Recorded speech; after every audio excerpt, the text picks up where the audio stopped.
Hello, everyone, and welcome to Hit and Hustle from OurSportsDaily.com. I'm your host, Greg Flammang, and with me, as always, is Jamie Uyeyama, Mr. Jamie University. It is Tuesday, March 24th. We're going to give some first impressions on Notre Dame's opening spring practice. We've had a lot of time to marinate in all of the practice updates. Talked to Mike yesterday. He's obviously very excited.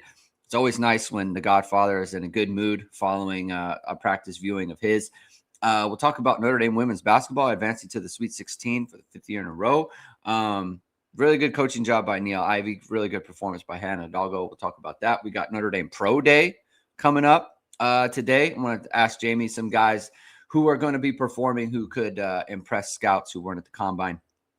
And then we'll do a little game of, big deal, small deal regarding some of the early developments. So it's going to be a fun show. Thank you, everyone, for tuning in. If you like what you hear, please hit that like button. Please hit subscribe, and please hit the notification bell so you know whenever it is we are going live. As always, the show is brought to you by ESQ Clothing, founded by Notre Dame alum Ge Wang. You've seen ESQ on all your favorite Notre Dame players and coaches, from All-Americans to All-Pros and Associates to CEOs. You're in great hands with ESQ's custom clothing. Whether you're looking for the perfect fitting suit, a standout sport coat, or a perfect tuxedo for wedding galas, ESQ's master tailors blend traditional hand stitching in each garment with Italy and England's best fabrics. Check out Ge's amazing work at esqclothing.com. Book an appointment to upgrade your wardrobe today. Mention ISD and get 10% off your entire purchase. That's esqclothing.com. Notre Dame has finally beaten Ohio State in a meaningful matchup in any sport, Jamie. The Notre Dame women have defeated the 6th seed Notre Dame women beat 3 seed Ohio State in the tournament in Ohio, in Columbus.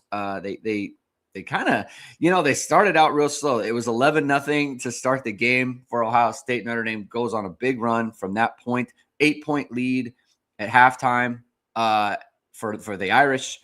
They were up by 15, 16 points. Ohio State came back, and then Notre Dame pulls away in the fourth quarter. Hannah Hidalgo almost has a triple-double with steals being in it. I think she was 26, 13, and 8. And then they got double digits from all the rest of their starters. It's just one of those solid performances from the entire group, and they're on to the Sweet 16. Really good coaching job by Neil Ivey. I don't think people thought, this was going to be a thing for them, midway through the season. They've really come together in the last month. So it's a good job by them. What do you think, Jamie? Did you catch a little bit of that game? I did. I watched most of it. Yeah. Man, I have to say, KK Bransford, since they got her back, they are a different team. And obviously she's not like, the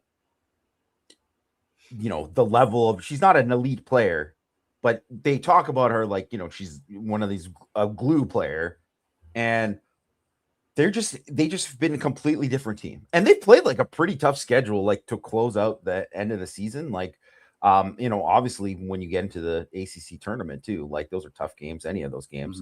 Mm-hmm. And they easily could have beat, made it into the ACC championship. They could have beaten Duke. I mean, they were. It was this back and forth game.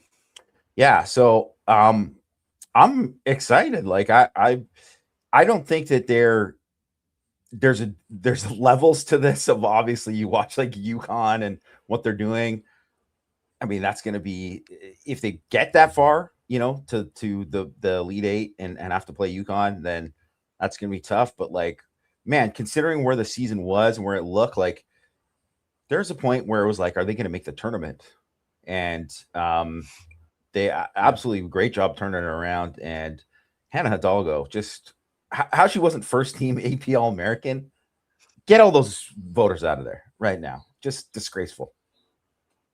She can be like defensive player of the year.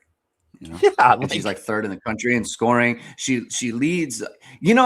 She leads everyone in like all the advanced stuff too. That's the other part. Like her advanced metrics are really good.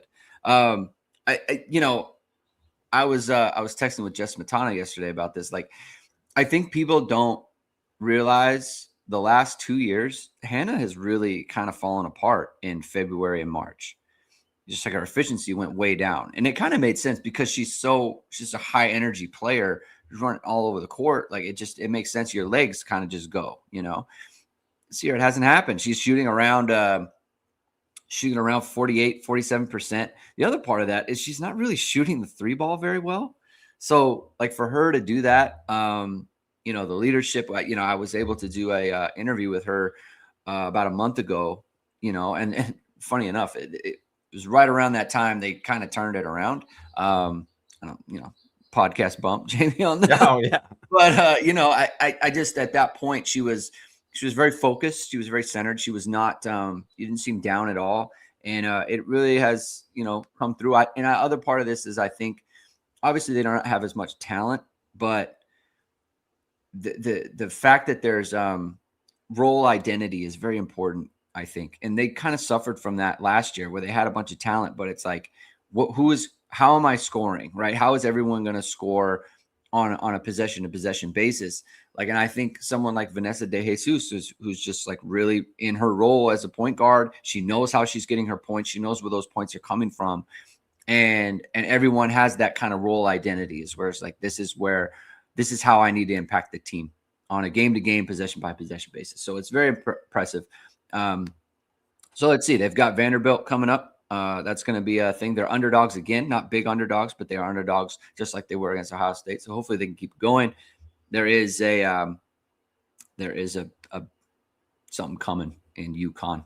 I think it was 70-14 against the Orange at one point. Insane. That's not great. So we'll see. We'll see. Hopefully they can get to that point. Quick question on Jerome Bettis Jr. Who is a good analog for the current version of Jerome Bettis Jr.? And the game I was going to play is a big deal, small deal. Matt said he looked good in the opening practice. Is this a big deal, small deal? What's the analog for him? I don't want to say because it's just a practice. But what do you? I don't want to make it too big a deal because it was just a practice. But what's your current analog for Jerome Bettis Jr. here? I don't even know how I would put it, and I'm gonna wait till like later on in the spring and kind of like get a better, more so I can get a real view of him. Obviously, physically, like look at the guy, like he looks incredibly impressive. Yeah. Compared to what I think it's a weird thing where I think there's with so many of these guys who are the sons of these NFL greats. Mm-hmm. In a weird way, you would think that because of like Amon-Ra St. Brown, and you think of and the Equinemius St. Brown and Osiris St. Brown, you think of John Brown, the Mr. Universe, and anyone who's seen any clips of him and what he did with his kids, it's like, and like train them since they were 5 years old, basically to be like, hey, you are going to be a professional athlete, like that kind of level. You're going to be a high level athlete. And that's not the approach that a lot of these NFL guys have. Well, one, they're currently were professional athletes, so they don't have time to train their kids full time like John Brown was doing. But it's just maybe because they don't want to like put the pressure on those kids to be that and are pushing them in that way.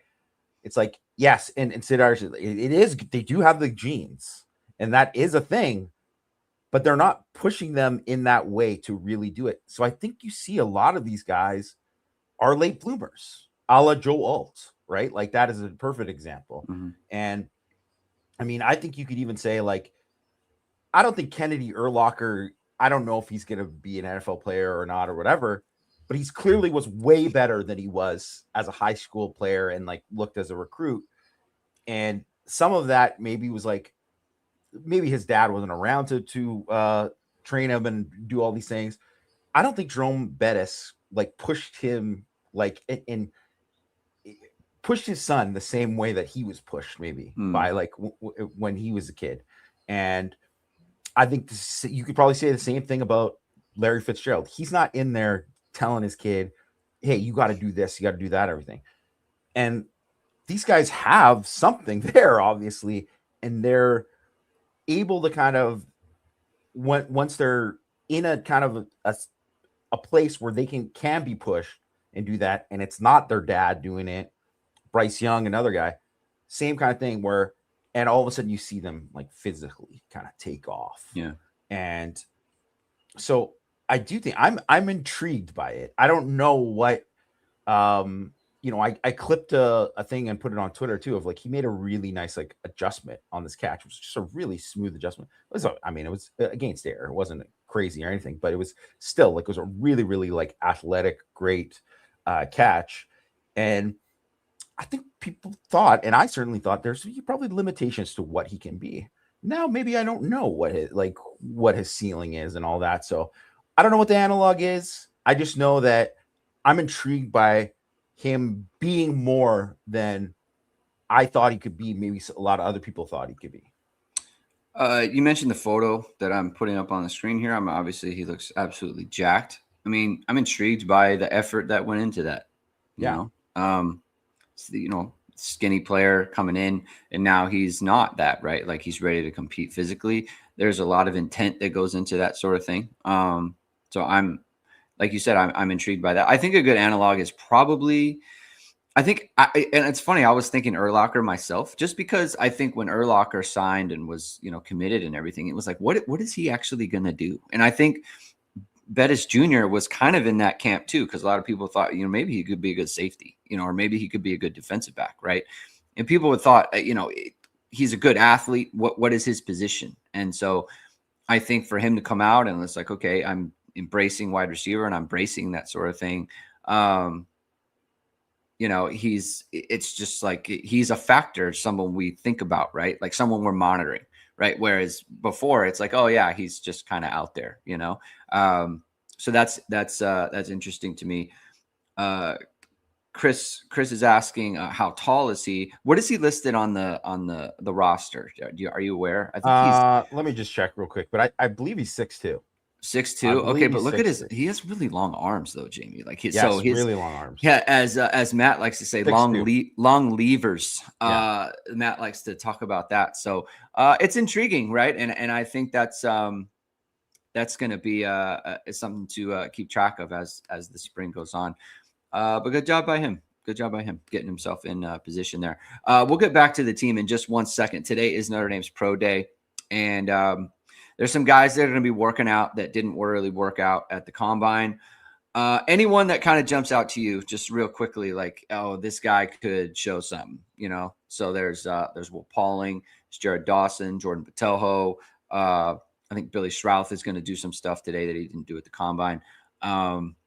I mean, Jadarian Price might do something. I'm not totally sure. Jeremiah Love isn't going to do much. Malachi Fields, I don't know that he wants to. Maybe he'll run the 40 again. Anyone that kind of stands out to you is that they could show something at the pro day? Yeah, I imagine Price will probably do a lot of like pass catching stuff. Yeah, right? yeah. Just build on, and I know he did extra stuff at the combine too, but he'll just want to just showcase that because obviously he wasn't used in that capacity very often at Notre Dame. And he wants to show that he can do some of that. And I think he probably can do, be a lot more dangerous as a receiver than people think, because of obviously if you get a guy like that in space, he can do a lot of damage. Yeah. I mean, the obvious one for me is Will Pauling. Like, I think Will Pauling, he was on Bruce Feldman's Freaks list a couple years ago. He, like, I believe that, he had a reported sub 4.40. Mm-hmm. He's gonna be fast. He's a guy who's like has incredible like weight room numbers for a guy his body weight. So I think that he is someone who could really impress. I imagine he's gonna have like an elite short shuttle, 3-cone, all that kind of stuff. He'll do that, and I wouldn't be surprised if you look at like his RAS, his relative athletic score, once all the times are done, that he is going to have like a really, really impressive, and compared to a lot of people at the combine, it'll be something that gets him on the radar. Yeah. For possibly maybe getting late rounds, but definitely securing himself like he is going to get a shot, like he's going to be a drafted free agent for sure. I mean, the other guys, I don't know. Like Devontae Smith doesn't strike me as a guy who's going to test super duper well. Same thing with Jalen Stroman. I don't think those guys are like like I will be very intrigued by what they run. Like I don't know what their 40s are going to be. I think they're to me, I look at them and I'm like they're better football players than testers, Mhm. than that kind of thing. But I don't know. I wouldn't be surprised if Jared Dawson puts like together. I wonder what his weight is going to be, but I wouldn't be surprised if that guy could like just knock off like have like a big 225 number, have like a pretty good like short shuttle and all that kind of stuff, and do some things there. Botello, man, if Botello, I mean, obviously, so much of his career was ruined by injuries, right? Yeah. So I don't know what he's going to test or whatever. I think if he was healthy, obviously, he would have been a guy who was being drafted in the NFL and made a much greater impact than he did at Notre Dame. I'm curious what his weight is going to be and all that, because I don't like usually like guys get light for this so they can test, and I always felt that his sweet spot was like 250 in terms of when he was like the best version of himself as a player, where he was the twitchiest guy. And then when he got bigger than that, I always thought it was like you could see like when he was like 260-ish, it was just not, he wasn't as twitchy, he wasn't quite the same guy. So I'm interested to see what his weight is at and where it's all there. But like Matt did report CJ Carr will be throwing. Yeah. So I don't know how that works in like terms of him being allowed to do that, but I think that is something that a lot of teams are going to be as more interested in that than some of the other guys who are working out today for Notre Dame, and that'll draw some attention. I wonder if like I have a feeling like Notre Dame might have leaked some of that to some of these teams to let them know so they could get more. They want to get as many people there because they want to get eyeballs there, because it's and CJ Carr's doing it partially to help himself, more to help the guys, to help the guys there, and they're going to get more looks because he's there, right? So really hoping those guys have a good day. Obviously, man, it's a nerve-wracking day for those guys. It's like a big audition for especially the guys who didn't get invited to the combine. A lot of the guys who got in the combine, it's like a little bit of weight off their shoulders for a lot of it. But even a guy like Eli Reardon, it's like, you can have a good day just here working out and just like really kind of show some stuff. So, and I don't know if did you see that clip of that scout talking about Quentin Nelson's pro day? Yes. Yeah. Which is hilarious too. I wonder, first of all, who the GM was who was like questioning for not running a 40. Get out of here. Fire these guys into the sun. Not even fire them from their job. Fire them into the sun. As an offensive lineman, you don't need to see him running a 40, especially a guy who was like just absolutely dominated college football in a way, was like the best offensive line in college football. It wasn't even close. But I was there that day when him and McGlinchey were the big, attractions there. Obviously, right, for sure. Top 10 picks. But I'll say this: it's not often that an offensive line workout is like pulling a lot of people in, and it was like there was a lot of oohs and ahs during the O-line workout, and I felt bad for the dudes holding the bags. Like they were getting after it. I mean, obviously Q Nelson, he wasn't gonna. That guy probably saying that probably secured Q Nelson being a top 10 pick, because he was like, oh yeah, he's gonna shove it in this dude's face the whole time. Love that story. These guys, like, they get on their like thing about like, you got to show me you're a competitor. It's like you don't watch Quentin Nelson and understand what kind of competitor he is. Throw on the like, tape, man. Yeah, like I don't it's these guys. They think they're so clever. They think they're so like they have this secret to things. It's like, dude, just watch it, man. That's just very clear. He'll compete, right? So some of the and like the questions they ask at the combine too, during the interview period, just get over yourself, man. It's just football. Evaluate football players. Chief Brody's asking a question here. Are we putting too much faith in Greathouse? And one of my things was going to be like big deal, small deal. Mylan Graham working out of the slot. I want to get your. We kind of talked about it initially when it came up, but is it a big deal to you that he's been working out of the slot? Logan Saldate has moved to the field, I think, is what Matt reported.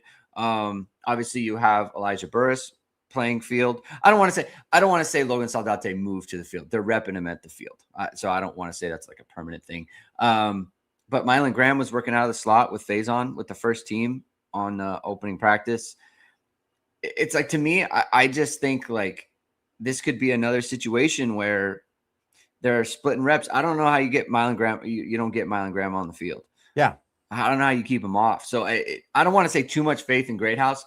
I would say, do we even need to really think about it that way in terms of like, they definitely need to put faith in Greathouse, because I think they have so many options now, especially with Mylan Graham. So big deal, small deal, Mylan Graham working out of the slot. I'm also kind of not sure like what that means. Like, are they putting too much faith in Greathouse? I think Mike, I take it as, are they counting too much on Greathouse? Like saying, okay, that's definitely going to be a big positive for Notre Dame in 2026. Counting on him to do big numbers. That's how I think of course they're expecting him to be a great player because he's shown he can be a great player, but the reason they went out and get Mylan Graham, the reason that they recruited these other guys and they're excited about these other guys, the reason why Caden Finley is working in the slot starting, it's like it's not the same as it was a few years ago where it's like, Jaden Thomas is hurt, Notre Dame is screwed. Like that is not the case anymore. It's just, they're just far deeper there. I think one of the things too is that because they have, like you said, you want to get Mylan Graham on the field and, Saldate, they can move around, all that. Jordan Faison can play the slot. Mm-hmm. He can play the slot. He's obviously been a slot before. They have multiple guys they can play there. So I don't think that it's something that they're going to be counting on him too much, because now they have talent there that they can move around that to make up for it. And it won't be like, not to say that, if Greathouse if it becomes a thing where it's like a chronic thing and he's like in and out of the lineup all year because of his hamstring or whatever, yeah, that's obviously not good. But now they're not killed by it, where they would have been even a couple years ago. They would have been just destroyed by that, right? Like, even if you look at, say, 2024, if Greathouse was hurt, like if he got hurt during the playoff or whatever, like think of how much that would have impacted them. Right. Yeah. That would have been huge. And they're just at a different stage. I do think it is a very big deal that they started Graham in the slot there. One, because I think it's just one of these things too. It's like, yeah, it gives you that kind of like fallback option. If hey, Greathouse isn't there, we can do it. The other thing is that, and I mentioned this and I wrote about it like a couple years ago when Denbrock first got hired, but they weren't able to really take advantage of it that first year. Not in the same way. They took advantage of it more last year. Would have been even more so if Greathouse and Pauling were healthy at the same time. But he used to just like kill teams when he was with the Jane Daniels that last year with the Heisman year at LSU. They absolutely destroyed teams from the slot. Mm-hmm. And one of the things is Malik Neighbors wasn't a pure slot. 54.7% in the slot that year, though, which is, a lot for a guy who wasn't their slot receiver, right? Like, they put him there a lot because they got mismatches. They get him on a nickel corner. You get him on a safety. I mean, it's over. Malik Neighbors, top 10 pick. He was just going to kill guys, and he did. Yeah. And so that year he had this is an insane number, Greg. 34 reception of 20 plus yards in a season, in like a 13-game season. That's insane. Like, that is not normal. Like, that is like, if you have like 20 in a season, if you're basically getting one a game, you are an absolute stud. And if you're doing almost 3 per game, like that is crazy. But that season in 2023, Malik Neighbors, 51 catches, 12 touchdowns from the slot. Brian Thomas only had 8 catches from the slot. He was like their kind of boundary guy, but 4 of them went for touchdowns. Kyron Lacey, who was more of like a natural slot, 15 catches from the slot, 3 of them went for touchdowns. 21 touchdowns just from those guys. Like, that's crazy. And that they averaged 19.4, 20.9, 21.9 yards per reception from the slot. So give me Mylan Graham against whoever these teams are putting out there as their nickel corner, or if they dare to put a safety in there as their nickel, forget it. He's going to cook them. And that's exactly why you want to have those guys there. So, man, I'm excited about that. And I'm like excited about like the kind of possibilities there.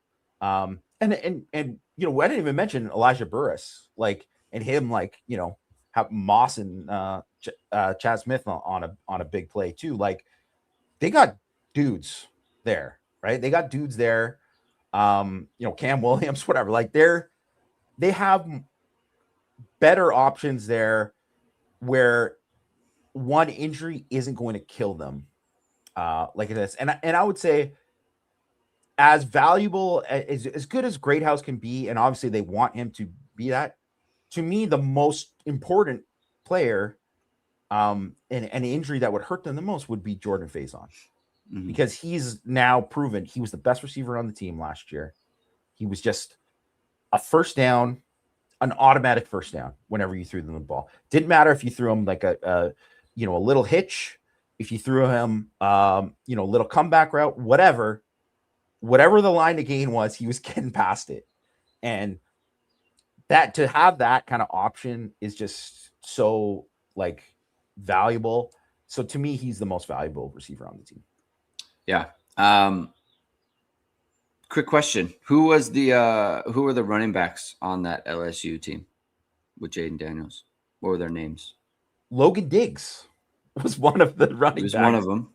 He was, and God, I can't even remember the main other guy. I believe Logan Diggs led them in rushing, though. I'm pretty sure. I know it was someone number 27. The point is that we don't remember the running backs.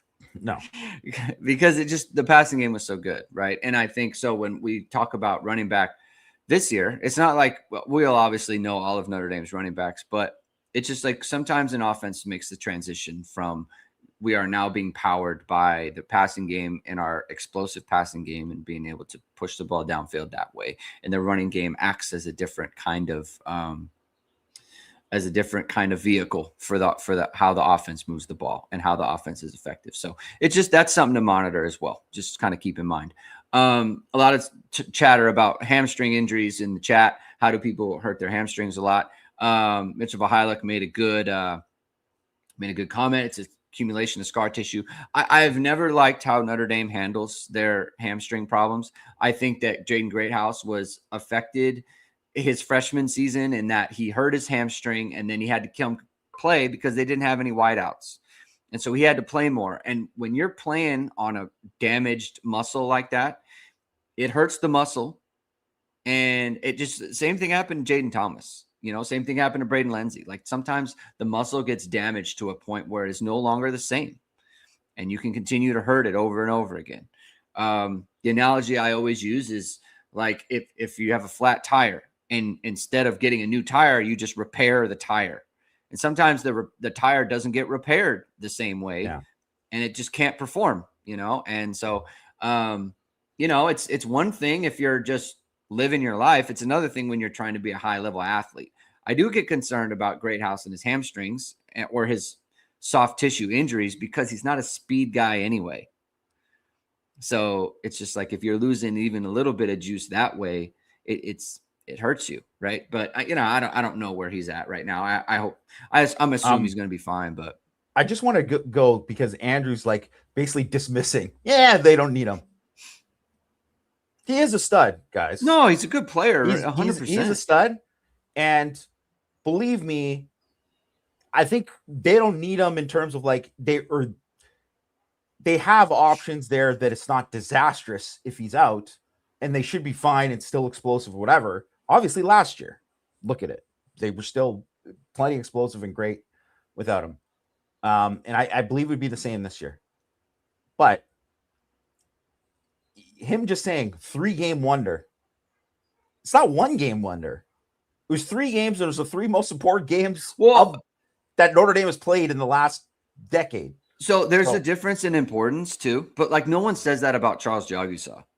Yes, exactly. Right. The 3 playoff games that Notre Dame has like not won in like in the last 30 years. Like, yeah, those are big games that you played in.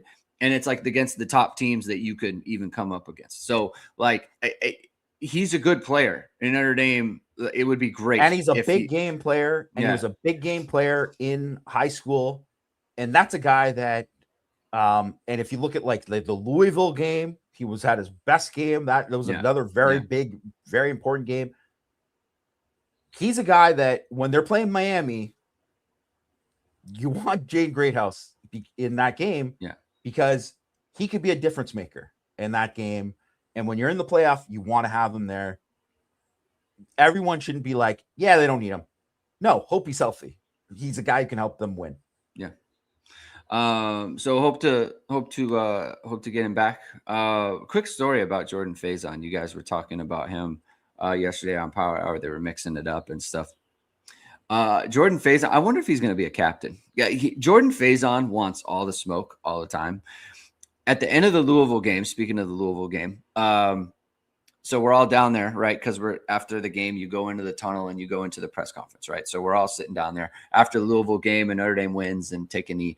And there was like some stuff going on. I mean, Notre Dame and Louisville, they had some words. And Jordan Faison, like right at the front, like of the, right at the front of the thing. And he's John, and he was like, whatever's going to happen, I'm going to be at the forefront of it. And that's the kind of guy that Jordan Faison is. So, I like him a lot, and I think he's going to be an important football player for Notre Dame. Let's go on to another one. Big deal, small deal. Armel Mukam working with the first team. I know he's your boy. You love Armel Mukam, your Canadian boy. Working with the first team, is that a big deal or is that a small deal? I think it's a small deal. It's certainly a big deal for him personally, and I think that's great. And like I said, that is something. It's an indication that, man, this guy, he came out, he was in the portal, decided he was going to come back. They wanted him back, and that he's proven them right for wanting him back. Like he had a really great winter, has shown something. They don't put a guy like that with the first team who hasn't been with the second team really very much in practice. To put that guy in the first team, even if it's the first day of spring, that means that guy worked his butt off this winter and earned that, and that's great. And that means he's truly in the mix. He's not in the fringe. He's in the mix to be a rotation player, an important player. Now, does it mean that he's, get ready, break out, Armel Mukam? It's still way too early to say that. So that in that way, it's a small deal. But certainly and they have a lot of depth there. So I think from that perspective, it's a smaller deal. But great to see him, get himself in that position. Yeah. It shows that the intent, of he went into the portal and then he came back and stayed with the football team. So, it's the intent on his part to kind of recommit to the Notre Dame program. It wasn't one of these sour grapes things or anything like that. He went in head first, and that's good that the program kind of rewarded him for that. Big deal, small deal. Will Black working at left tackle. Do you think that's going to last for the duration of the spring, and that's what Notre Dame's going to do? I don't know if that's going to last because obviously, Mike Denbrock, as he kind of couched it, and he's like, "Hey, it's not done deal. We're looking at it and we're going to try it out. But I will still call it a big deal because I think they wouldn't put him there unless they thought, man, he's got a real shot to be the left. Do you think they would put him there unless they thought they would, like they think it's going to work? Yeah, I think they think it's going to work, right? Yeah. But they're, because, like it's the first day and it's just like one of these things. It's like when we go to the first day of fall camp and CJ Carr throws 3 picks, Mike Denbrock's got to, he's got to be like, well, cool your jets on CJ Carr, right? Because he knows, like, and we didn't have access to the second practice. Apparently the second practice was worse for CJ Carr, right? Like it's one of these things where it's like it's a process, and you don't want to rave about a guy who had some trouble with Boubacar Traore and the team like during that time. It's like he's got to go and earn it. And if you go through the whole spring or the first 2 weeks of spring, let's just say, and you're like, man, it's not getting any better against him and Boubacar. He's having trouble. He's having trouble against Bryce Young. He's having trouble, whoever, right? Like he's having trouble against who he's blocking. Just a consistency thing. Then you have to say, well, he's not ready yet. It doesn't mean he won't be ready in August and whatever, but that's the way they have to kind of approach it. But them putting it there, this is why it's a big deal, because they think, hey, this should be or could be our best 5 if we have him here. And let's be honest, everybody knew when they were recruiting Will Black and when they landed him and, he was rising up as a recruit and all of that. I mean, frankly, I loved him when they first got him, and probably when they first got him in camp, they probably knew right away. They were like, man, this guy, if we land him, he's our left tackle. Yeah. He's going to be our left tackle. He's going to be that Joe Alt for us, Joe Alt, Ronnie Stanley. He's going to be one of those guys for us. And clearly, like, he's an elite athlete and all that. So best case scenario for like guys like him and Gerby Lambert, who, went from guard and moved back up to right tackles, like those guys should be first round picks. Like if everything goes right, they are absolutely have all those kind of things that they're going to, when it's time for pro day for them, they'll wow everybody because and frankly too, you just look at those guys and it is just like a wow. Like they're just have that size and their mobility. It's just different. So to me, the highest ceiling for Notre Dame's offensive line are with those 2 guys at tackle. And they're obviously both top 50 recruits, elite guys. You want to have them there and you want them to develop into the guys that you think you can be now. And then also too, because that Anthony Knapp is going to be a stud wherever he is.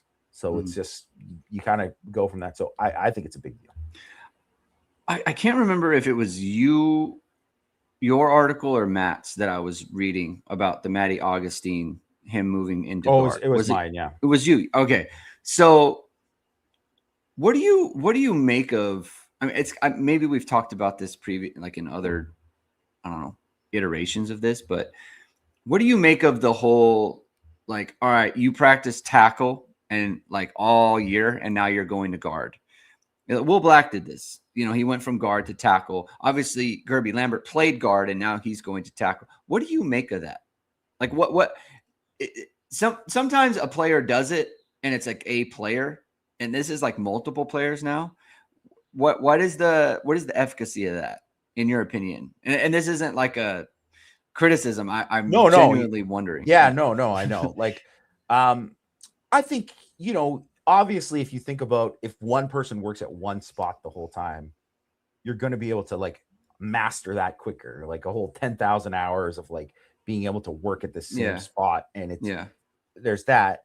But there's the other part of it, which I think makes sense for Black last year and for Augustine this year, is like, you have to look at like not just what's best for that guy, but also what's best for the team. And frankly, right now, if you look at, say, as they were constructed with Knapp at left guard and Sullivan Absher at right guard, who is the next guard in? right? Yeah. Like who is that guy? And right now, the answer would be, would have probably been Chris Terek. Well, do you think Chris Terek like Trevor Ruland, like a guy who can just kind of, be like a stopgap guy who can come in, play hard, finish whatever, but there's limits to what he can be. He's not really a full-time starter, never going to be that. Well, you probably want somebody there that's, you can think that can play there at a high level, and you'd rather have, and they've obviously had multiple injuries on the interior, so they've had to deal with it.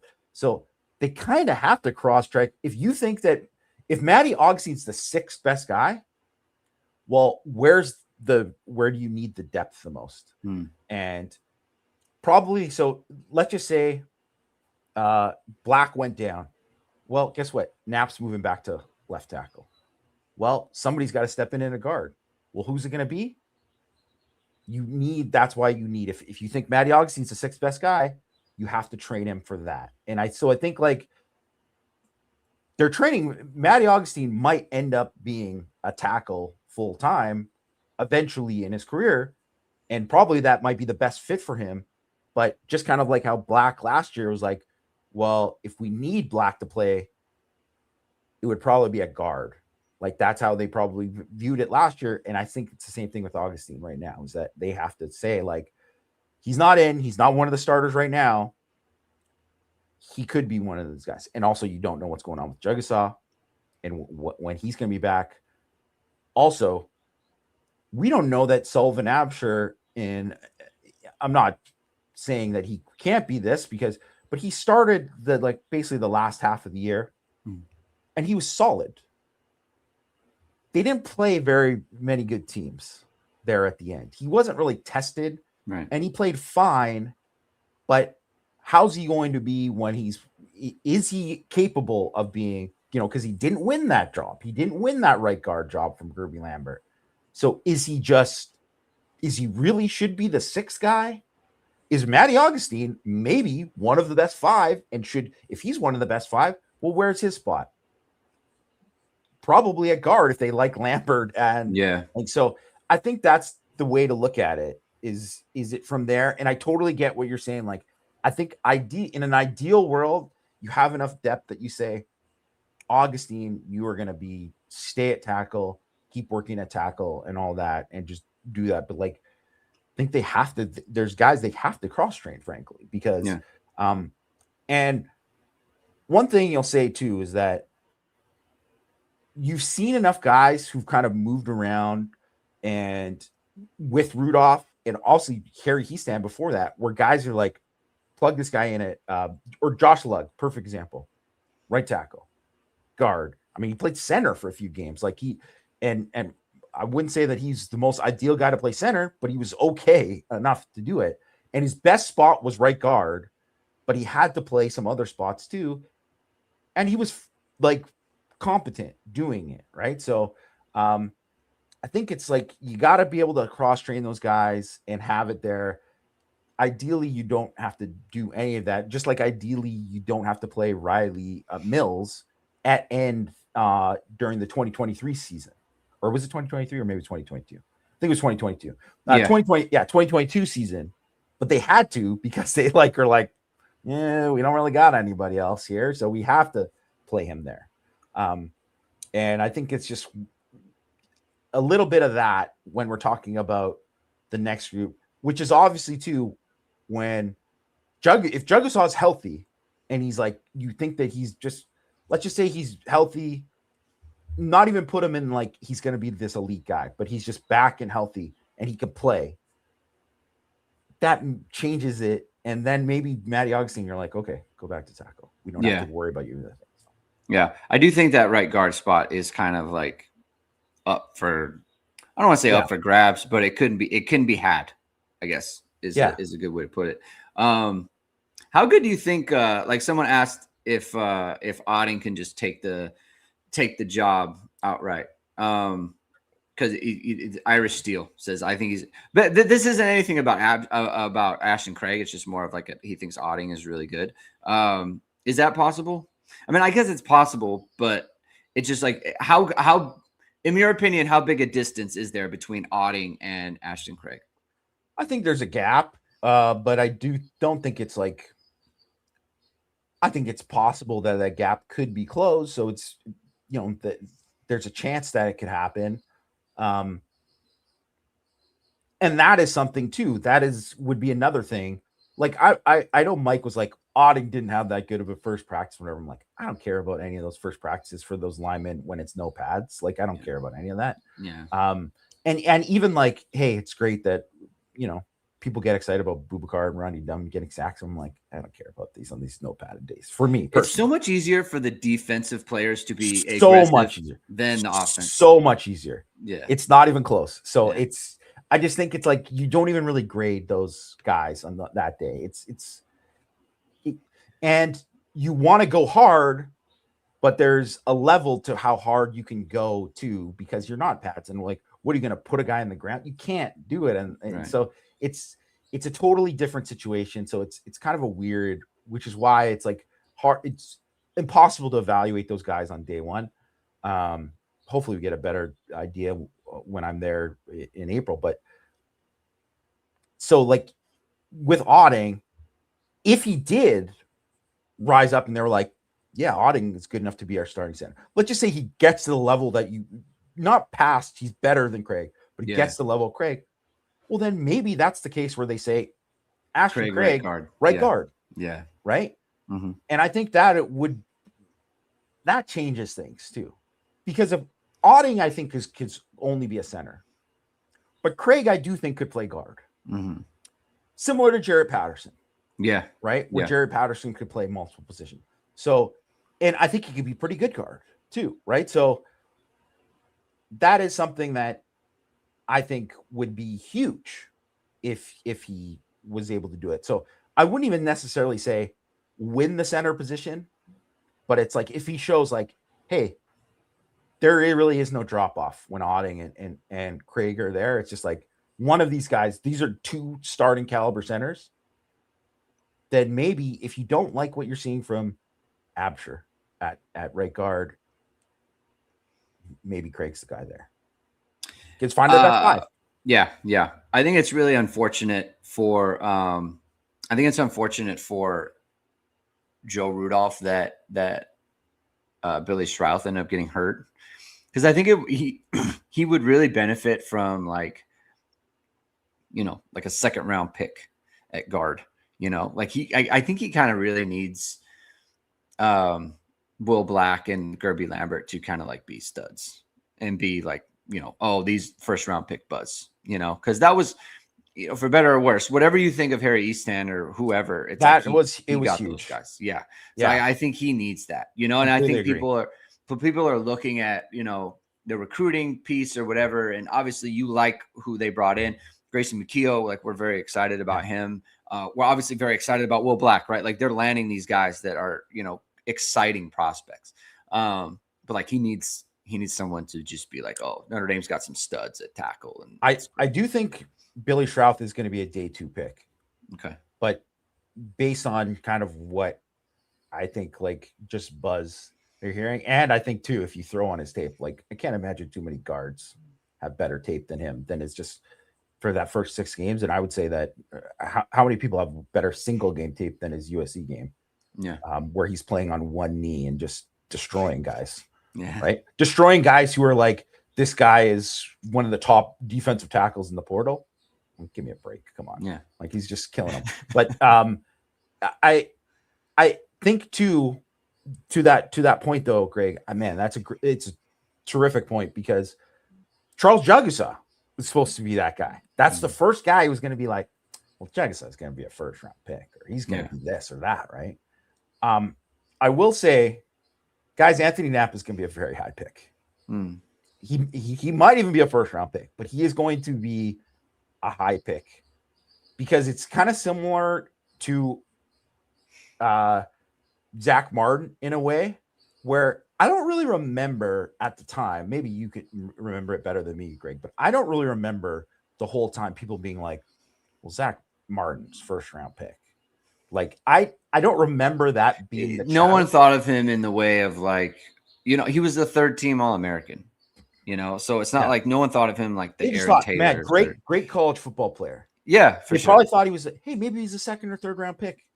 Not like, oh man, this guy might be like an all-world guard, and then all of a sudden he's like he's First gonna ballot Hall of he's gonna Famer. make like the all-century team as like one of the best to ever play. Yeah, like I don't think people weren't talking about it in that way. Yeah. Like and don't get me wrong, people appreciated how good he was, and there was talk about, yeah, he's one of the best offensive linemen to play at Notre Dame and all of that, but not to the point where it was like people weren't saying that he was going to be, man, a no doubt first round pick and all that. And obviously going to the Senior Bowl and like he was the only guy who could block Aaron Donald and stuff like that helps, right? So Yeah. there's all that kind of stuff. So yeah, it'll be I think that it's in a weird way because Rudolph doesn't get credit for Alt or Fisher, right? Like I know he coached them, but he wasn't the one who coached them all the way through, and frankly shouldn't. I mean, he doesn't. No, need to. definitely not, right? And like kind of like Jeff Quinn, it's like, well, he's only going to get partial credit for some of these guys because a lot of those guys were like they're Keystone guys, right? Yeah. It's the same kind of thing. Like if Steve Adazio is trying to take credit for Joe Moore's guys at like it's not happening. Yeah. So I think, and if Anthony Knapp did go hot, like if he was a first round pick, like that's as good as a story as any, because like he was definitely not projected that way. No one saw that coming, so that would be interesting. So it'll be fun to monitor the offensive line. Last thing, SP Plus, Bill Connolly came out with his returning production numbers. Notre Dame is number 1 in returning production, which is interesting, especially when you consider that Love and Price are gone. It's like basically all of their running game, but offensive line, quarterback, a bunch of wide receiver numbers, obviously on defense as well. It's kind of a rhetorical question, but we'll just do it anyway because it's the theme of the show. Big deal, small deal. Notre Dame number 1 in returning production. I think it is a big deal. I mean, first of all, it matters not to be number 1. It's like it absolutely means nothing. It is a big deal to have like near the top or something like that. Yeah, like, I think that the percentage is important. Yes, and I will say though that it's like you can't really account for, because one of the reasons why, because people might say, oh, man, they lost those 2 backs and that's most of the rushing. It's like 3-point-something% is what they take from the rushing yards for the formula. Mm-hmm. And if look at Boise State last year and losing Ashton Jonty, they're a completely different team. Right. Completely different team. I do think Notre Dame has other talent around him, and like CJ Carr should be better, and all these other things, pieces with it, and like the offensive line and all that doesn't make it as critical. And plus, Notre Dame's got pretty good backs too. But there's that thing. But I think it is a big deal if you look at like I don't think returning production. I'm one of these people that I look at it, and I look at it on the side of the ball that you're kind of looking. And I think so. Notre Dame on offense, 19th on offense, right? And like I said, they do the the rushing yards, so that's why and all that, right? But 19th, and you think about they lost, and they didn't add guys. They didn't add like a Fields who had 800 yards because they take transfer numbers in there too. They didn't add Fields and Pauling this year. They took guys who were relatively who don't have production. So it's just from back from the team, and they're still 19th there. They lost 7 who were key pieces of that offense last year, and 6 of those guys are going to be drafted. Mm-hmm. So, probably like at least 3 of them are going to be day 1 or day 2. So like that says something there about like what they have coming back. But second, Notre Dame is second on defense. Second, that is a big deal. like having all of that back, and obviously kind of gone through it, and like how they added, and Connolly highlighted the thing too. They bring all these pieces back, and they brought in 4 transfers who played at least 200 snaps last year at other big programs. So, I mean, they're just set. And like I look at like BYU, which is 18th in returning production, and you look at like 50th on offense, and it's like, whatever. It's because they lost, like they're kind of replacing their whole passing game, right? And they had the one guy kicked out because he had the sexual assault charge and stuff too, who would have been their top guy coming back. So they're 6 on defense.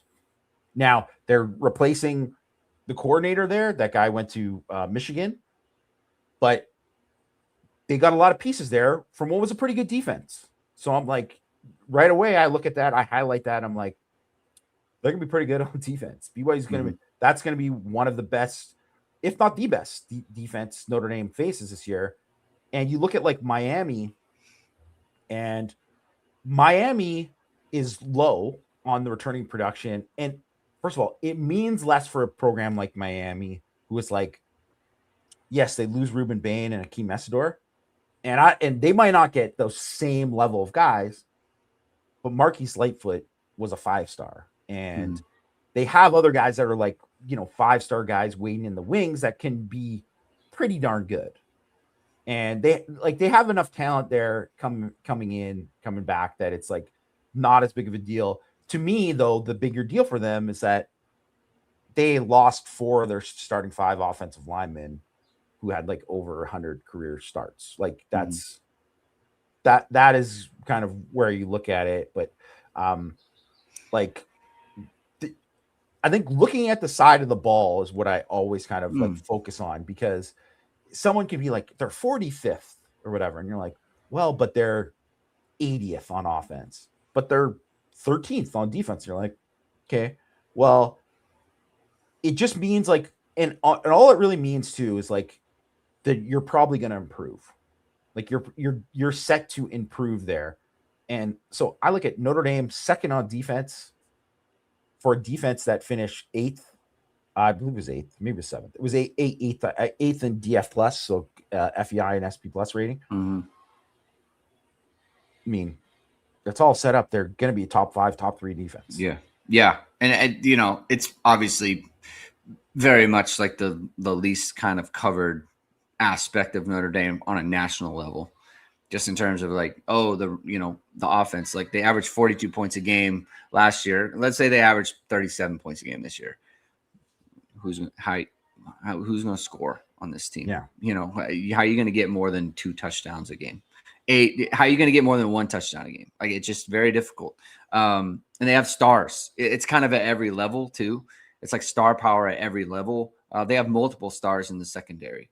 They could have multiple stars at defensive end. They have multiple stars at linebacker. Like it's just like, that's the thing, right? Sometimes you have Brendan McClendon at 1 foot down. Like there was a couple years ago where I think this was around the time Notre Dame was playing North Carolina in back-to-back years. And they were like, oh, North Carolina returns all their offensive line. It's like, yeah, but they stink. Yeah, they stink. Yeah. Yeah. So it's like they're returning bad players. It's actually be better if it'd be better if they were replacing those guys. Stanford had it for so many years where they were like, they're returning their offensive line. It's like they had 3 true freshmen start on the offensive line last year.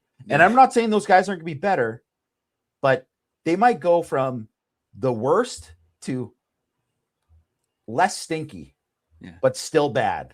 Yeah. Like that's the way you kind of have to look at it, right? So, and the reason why it's a big deal for Notre Dame is you're first in returning production, and you were a top 4 team in the country last year. Yeah, like in F plus, and I'm just eyeball whatever, right? Like that is really, really important, and it's rare. And I think I might have mentioned it in 6 Thoughts this week. If not, maybe I'll mention it this week if I didn't. But how, if you look at like, say, like when Michigan, asterisk national championship, when they won, that's where they were like 6th in returning production that year. And it's like, well, they were already good. They made the playoff, and then they were better the next year.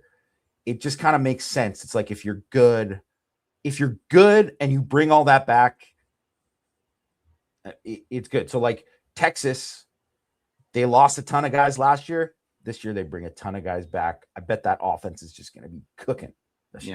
Yeah, they should be really good. Arch was good at the end of last year.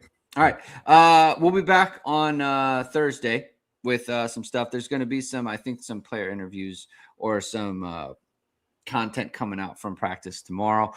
We got pro day today, so we can talk about that. It's going to be a fun show on Thursday. So thank everyone for tuning in today. If you like what you heard, hit that like button, hit subscribe, and hit the notification bell so you know whatever it is we are going live. Enjoy your day today. Enjoy the content that comes out tomorrow. We'll talk to you on Thursday. Keep hitting and hustling.